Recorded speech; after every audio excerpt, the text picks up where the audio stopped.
Hello जय हिंद दोस्तों, आप सभी का स्वागत है आपके अपने यूट्यूब चैनल नौकरी पे। हम बात करने वाले हैं सक्षमता को लेके। सक्षमता परीक्षा बीते दिन 26 से स्टार्ट हो गया और 7 मार्च तक चलेगा। पूरा तफरीक की स्थिति पैदा हो गई। ये पैदा सक्षमता परीक्षा के नाम पे आपको मैं बता दूँ, ऑलरेडी आप पढ़ रहे होंगे, पढ़ा भी गए हैं। एक शिक्षक होने के बाद आपको अपनी सक्षमता देनी पड़ रही है। बल्कि आपको अपनी योग्यता का सत्यापन देना पड़ रहा है। ऐसी सरकार को आप क्या बोलेंगे? क्योंकि आप सिस्टम के मार मारे जा रहे हैं। सक्षमता परीक्षा मैंने जो एक शब्द लिखा, आप देखिए ये फ़िल्म आपने देखा होगा, ये एक कॉमेडियन है, इसी पे कॉमेडी में क्या लिखा है आप खुद पढ़ लीजिए। नियोजित शिक्षक कहता है, कल के एग्ज़ाम के बाद बीते दिन, साला छोटी-सी सक्षमता परीक्षा बोल के नाले में कूदा धीस। नाले में कूदा धीस मतलब क्या? मजबूरी हो गया जो नाला में कूदना पड़ गया। क्या आप बोलते हैं कि एग्ज़ाम बहुत आसान होगा, लॉलीपॉप होगा और आप एग्ज़ाम दे दीजिए। अगर ये कह दीजिए नीतीश बाबू कि आप हम शिक्षकों को हटा दीजिए। एक तरफ आप बीपीएससी, टीआरई 1, टीआरई 2, टीआरई 3 बाध्यता कर देते हैं कि 3 अटेम्प्ट आपको देंगे, चौथा अटेम्प्ट नहीं देंगे। यानी सीधे शब्दों में कह दीजिए कि आप बहाली करना ही नहीं चाहते हैं। कल बीते दिन एक महिला शिक्षिका शायद मुझे देख रही होंगी, मधेपुरा में पोस्टेड है, उनसे मुलाकात हुई। एक सीतामढ़ी में, वो भी थी हमारे साथ में। अब बताइए एक तो घर से इतना दूर दे दिया गया कि उनको रहने तक का दिक्कत हो रहा है। टीटेट, बीटेट, स्टेट पास अभ्यर्थी तो आप अगर जॉब भी दे रहे हैं तो सही से सीटों का बहाली, सही सीटों पे समायोजन आपने नहीं किया। दिया भी तो इतने दूर दे दिया कि उनको रहने का दिक्कत हो रहा है। वहाँ गाँव में भी दिया तो गाँव में उनको रूम नहीं मिल रहा है। तो आप ऐसी बहाली क्यों करवा रहे हैं?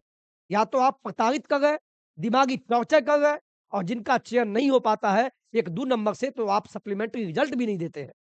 यानी सीधे कहें कि आप बेवकूफ़ बना रहे हैं। लेकिन आप तमाम जितने भी शिक्षक अभ्यर्थी हैं, शिक्षक और शिक्षिका, नियोजित शिक्षक और शिक्षिका, अगर आप भविष्य में रियलिटी बोल रहे हैं, अगर आप ऐसा सिस्टम बना रहा तो आपके लिए अच्छा नहीं होगा। आप जाति में बँट के वोट देते हैं और आपका यूज़ होता है और आप भी जात में बँट के जब वोट देने का काम करते हैं, तो आपका यूज़ करते हुए वहाँ पे आपके मुँह पे तमाचा मारता है। आज हुआ ना नियोजित शिक्षकों के साथ क्या हुआ? सक्षमता परीक्षा ऐसा नहीं है, मैं भी नोट्स दिया हूँ, लेकिन किसी का नोट्स चकवाया नहीं। मैं दिखाता हूँ, देखिए यहाँ, सक्षमता परीक्षा के प्रश्न में उलझे गुरुजी, शिक्षक संघ ने। शिक्षक संघ, क्या बोलेंगे शिक्षक संघ? सभी क्या मैं बोलूँ? सरकार पे लगाया आरोप, कहा मामूली परीक्षा के नाम पर बीपीएससी से कठिन और यूपीएससी लेवल के पूछे गए सवाल। कंप्यूटर के कीबोर्ड से लेकर सवालों में उलझी सक्षमता परीक्षा, जिन शिक्षकों ने बीपीएससी का नहीं दिया था इम्तिहान, अब सक्षमता का सवाल देख उन्हें हो रहा है बड़ा पछतावा। कहा इससे अच्छा होता कि बीपीएससी देकर कर जाते पास, परीक्षा हॉल से बाहर आते ही सरकार को कोसते दिखे गुरुजी। अगर सीधे शब्दों में कहें, हमारे नियोजित शिक्षक और शिक्षिका, जब हम एग्ज़ाम दिए बीपीएससी टीआरई 1, टीआरई 2, जब जब शिक्षक अभ्यर्थी एग्ज़ाम दे रहे थे और हम भी जाते हैं, अभी मैं कॉपी चेक में जाऊँगा मैट्रिक का 1 से, तो उस समय जब एग्ज़ाम हॉल में, सेंटर में शिक्षक लोग हँस रहे थे। अरे एग्ज़ाम काहे नहीं देगा सीटेट, बीटेट, स्टेट पास अभ्यर्थी, क्यों नहीं देगा? वो तो नए-नए अभ्यर्थी हैं। तो आपको दिक्कत हुआ, आपने हँसा और जब आपके साथ आया, जब क्वेश्चन का लेवल हार्ड पूछ दिया गया, तो आप बोलते हैं सक्षमता परीक्षा बोल के नाले में कूदा दीस। तो नाले में तो कूदना ही पड़ेगा, जिस समय आप भी मज़ा लिए हैं। तो मज़ा मत लीजिए, सभी लोग एक साथ शांतिपूर्ण तरीके से सभी अपने-अपने मन से विरोध कीजिए, ऐसी सरकार को, ऐसे सिस्टम को। ये आपको बहाली नहीं देगा या आपको सक्षमता परीक्षा नहीं लेगा आपके साथ भी। ये आपको फ़ेल करने की साजिश है और फ़ेल होंगे भी। मैं ये नहीं कहता हूँ सभी लोग फ़ेल हो जाएँगे, लेकिन ज़्यादा नहीं पास कर पाएँगे। एग्ज़ाम किस लिए होता है? एग्ज़ाम किसी को बहाली किस लिए आता है? उसको बहाल करने के लिए, कि बहाली के नाम पे उसको छाँटने के लिए। ये बिहार में हो गया है। बिहार में वाक़ई में बहाली आ गई है। धन्यवाद है नीतीश जी आप, बहुत बहाली दिए हैं। इसमें कोई दो राय नहीं है। इतना कोई बहाली नहीं दिया। लेकिन बहाली के नाम पे आप छाँटने की प्रक्रिया अपनाए हुए हैं। देखिए ना, आप देखिए मैं दिखाता हूँ। देखिए मैं गलत बोल रहा हूँ तो। ये देखिए पेपर में, देखिए ना आज का पेपर है, ये पटना का पेपर है 27 का। सक्षमता परीक्षा शिक्षकों ने कहा बीपीएससी शिक्षक नियुक्ति से भी कठिन प्रश्न पूछे गए। कठिन प्रश्न आज लग रहा है। हमारे जितने नियोजित शिक्षक और शिक्षिका हैं, बुरा मत मानिएगा। आप पल्ला पड़ा ना कि बिहार सरकार का चाल क्या है। ये चाल सीधा है कि आपको बेइज्जत करके विद्यालय से निकाला जाए और बोला भी गया है। और दूसरी तरफ बीपीएससी शिक्षक अभ्यर्थी जो बन रहे हैं, भावी शिक्षक, उनको 3 ही मौका दिया जा रहा है, जिस पे मैंने हमेशा कहा 3 नहीं, जीवन पर्यंत 60 साल तक, नहीं तो कम से कम 58 साल तक उनको मौका मिले एग्ज़ाम में बैठने का। क्यों नहीं मिलेगा? मिलना चाहिए, मिलना देना होगा। नीतीश बाबू, आदरणीय, सम्मानित, या तो आप पद छोड़ दीजिए, नहीं तो आप बहाली के नाम पे ठगने का काम मत कीजिए, प्लीज़। हम दुआ करते हैं कि आपको सद्बुद्धि हो। शिक्षक या सीटेट पास हो, बीटेट, एसटेट सभी आपके साथ है। जो ऑलरेडी बहाल शिक्षक है वो भी आपके साथ है।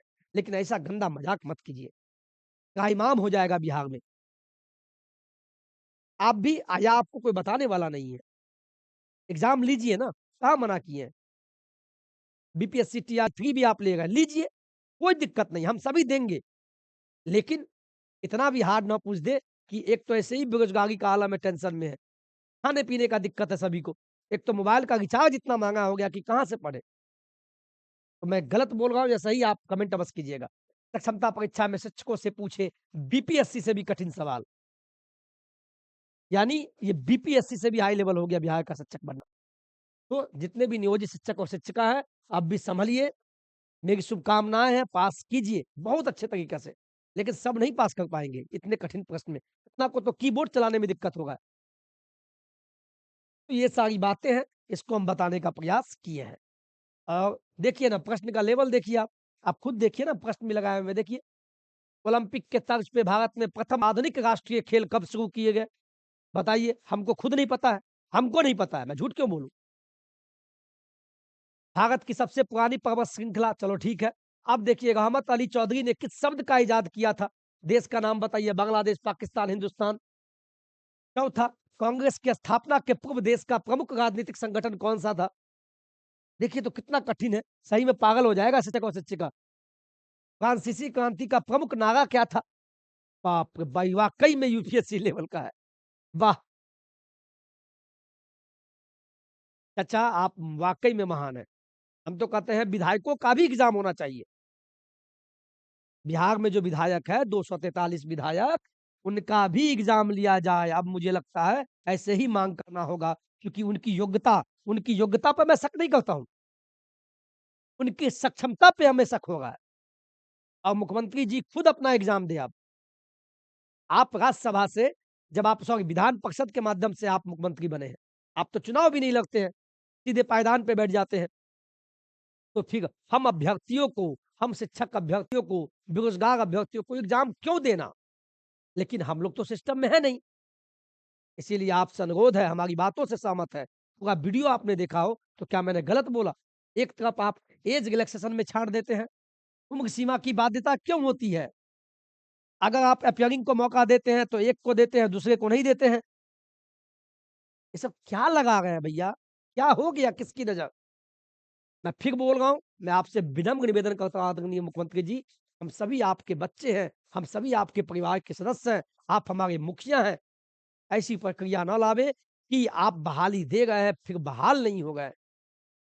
बच्चे में त्राहिमाम है, दूसरी तरफ यहाँ नियोजित शिक्षक और शिक्षिका भी अब परेशान हो गए। उनको डर हो गया कि हम फेल हो जाएँगे। अब वाक़ई में फेल हो जाएँगे ऐसे में, तो दुःख होता है। चाचा नीतीश जी, आप सोचिए, कांग्रेस के त्रिपुरा अधिवेशन में सुभाष चंद्र बोस ने किसे परास्त किया था?